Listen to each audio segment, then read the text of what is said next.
starting from there, now we are here. I've been natural for 9 years now, and I feel like a change needs to happen. So the first era, I was just clueless. I didn't know what I was doing, but I was enjoying my hair and I made a lot of mistakes. Second era, I actually knew what I was doing. I learned from my mistakes. 2021, I actually got to my hair goal and I was enjoying it. I was being a lot more creative. Now we are in the third era, the era where things are just changing. And in this era, I want Rapunzel, let your hair down. Like, I want long hair. And I'm going to be doing that through protective hairstyling.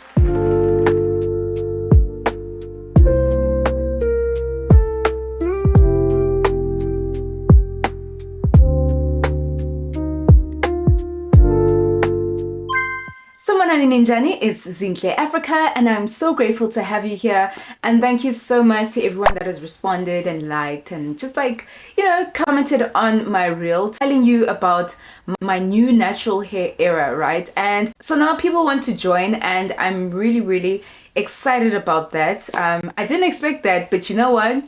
Join me. This is a hair growth challenge that I really stand by. I've done it so many times and it always shows me so many amazing results. This is a more detailed video that is just going to be discussing everything that you need to know about the hair challenge. Our hair has been growing already, unless you have an underlying medical condition. Your hair was growing this whole time, but sometimes we get a lot of breakage at the ends, and that's where it gets us, Sometimes it is the ends of our hair that do not hold on due to breakage and over manipulation, also dryness as well, damage as well. So a protective hairstyle pretty much cancels out all of those issues. You don't have those issues when you have your hair in a long-term protective style. If you have hair that is similar to mine, which is 4C, aka 4Z, aka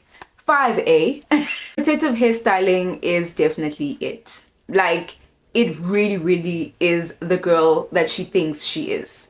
However, I do want to mention that there are some people with looser curl patterns than me. I find that wash and goes and low manipulation styles and all these other things help them retain length. So, personally, I see it, but honestly and truly speaking, there are other options to try if you are trying to, grow your hair longer, right? In terms of your styling options. But I still think that long-term protective hairstyling is honestly the best of the best, and I'm going to make a video about that, so make sure that you are subscribed so you can watch that video where I will be dissecting exactly why I chose long-term protective hairstyling, even for myself, because I'm in this challenge and I'm dedicated to this challenge because I know these things work. They have worked for me over and over again. I've done my research. I've had countless conversations with so many people over the years about long-term protective hairstyling. We have to lay the foundation for an amazing hair challenge. You guys must remember that this hair challenge can go on for a month, 2 months, 4 months, a very long time. So it's important to have a really strong foundation, and a strong foundation that is just going to carry us and carry our hair through until the end. The results are going to be a lot better if you are healthy, okay? So just do your best. It doesn't have to be perfect, but just do your best to make sure that you are eating right and that you're getting your water and you are exercising. Another thing that people don't talk about with exercise is that it increases that blood circulation, and especially with some exercises to your scalp. So it's really important to make sure that physically you're good. If there are any deficiencies or you're sick, just make sure that you are taking care of yourself first. It's extremely important to talk about the spiritual and the mental health. make sure that you're doing the best that you can in terms of your mental health. Do at least maybe one thing a day that makes you happy, that makes you feel good. So the very first part of our foundation is to make sure that you are okay in every sense of the word. And not that you're perfect, not that I'm perfect, but just making sure that you're good. Take care of yourself before you can even look at the hair, because it's the hair that will reflect what is happening with you. So if you're good, your hair will reflect that. The last point I want to mention in terms of our foundation is to listen to your hair.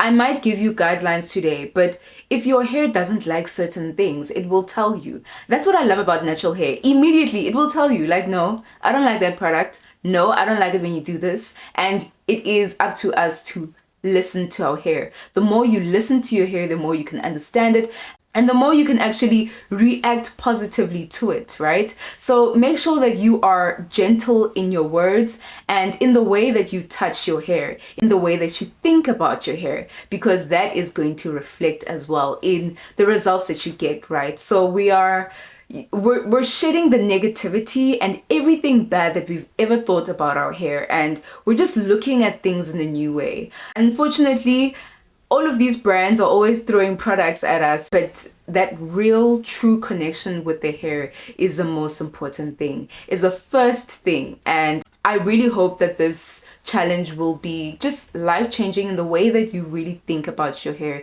in the way that you see your hair. Very important. Alright, so now let's get into the full details about what this challenge entails. What are the guidelines around this whole thing? How are we going to do this thing? Well, so imagine we're running a marathon, right? But there are some people, we are all runners, but there are some people that are running as silver medalists, and then there are some people that are running as gold medalists, as champions, right? So the gold medalists are, people that are really going to take things up a notch. And I'm personally someone that takes things up a notch. It is my natural hair that has taught me about consistency. I started as a silver medalist, but now I'm a gold medalist, So there's nothing wrong with being a silver medalist. Some things are new to you, some things that you still need to learn, and you're just exercising that muscle. That's perfectly fine. But then there are some, but then we have the gold medalists. Then we have the gold medalists. The gold medalists, hey, they've been at this thing for some time. They know consistency. They can push themselves. These are two different kinds of athletes, but they both matter. They're both working at their own pace. And as long as they are showing progression in their own journeys, then that's perfectly fine. So don't feel bad for being a silver medalist if you're not a gold medalist yet. Okay, so now that we have a foundation, the next step is looking at what are we going to do every month. So personally for me, I wash my hair once every month. And sometimes I will incorporate a protein treatment, but depending on how my hair is feeling, this is when you have to start understanding your hair. If it gets a little bit too soft for you, then incorporate that protein. If it gets a little bit too hard, then stay away from the protein and focus on moisture, right? So these are the things that you will learn along the way. But at the end of the day, it's once a month. I would recommend this for the gold medalists and for the silver medalists. But I also have to mention how important it is for you to incorporate this hair challenge into your usual routine. So if you know that your hair loves to be washed twice a month, then continue to do that. There's nothing stopping you. Whatever your hair loves, continue to do that. Don't stop just because of this hair challenge. In fact, this hair challenge will teach you how to really get in there and understand your hair even better. I would love for everyone to deep condition every single week, maybe twice a month, but honestly, gold medalists, everyone, please guys, like weekly deep conditioning changed my hair in 2020. and I haven't looked back since then. I know that my hair can actually take a deep condition every week. It doesn't mean that you have to wash your hair. You just put some deep conditioner in it, let it sit for 30 minutes and then you rinse it out. It's really that simple. It really helps with the moisture retention in your protective hairstyle. And then now on a daily basis, some people, they moisturize a few times in a week. If that's you, if that's what your hair loves, continue to do that. But for me, that's silver medalist routine. A gold medalist routine is moisturizing every day. Yeah.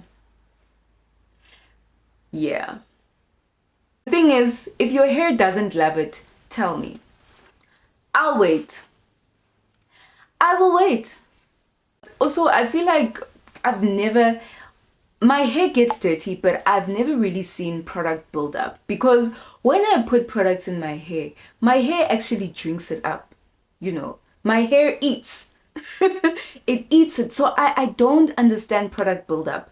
But if you're someone that is scared of product buildup and you've seen it happen on your hair, okay, fine, then moisturize a few times every week.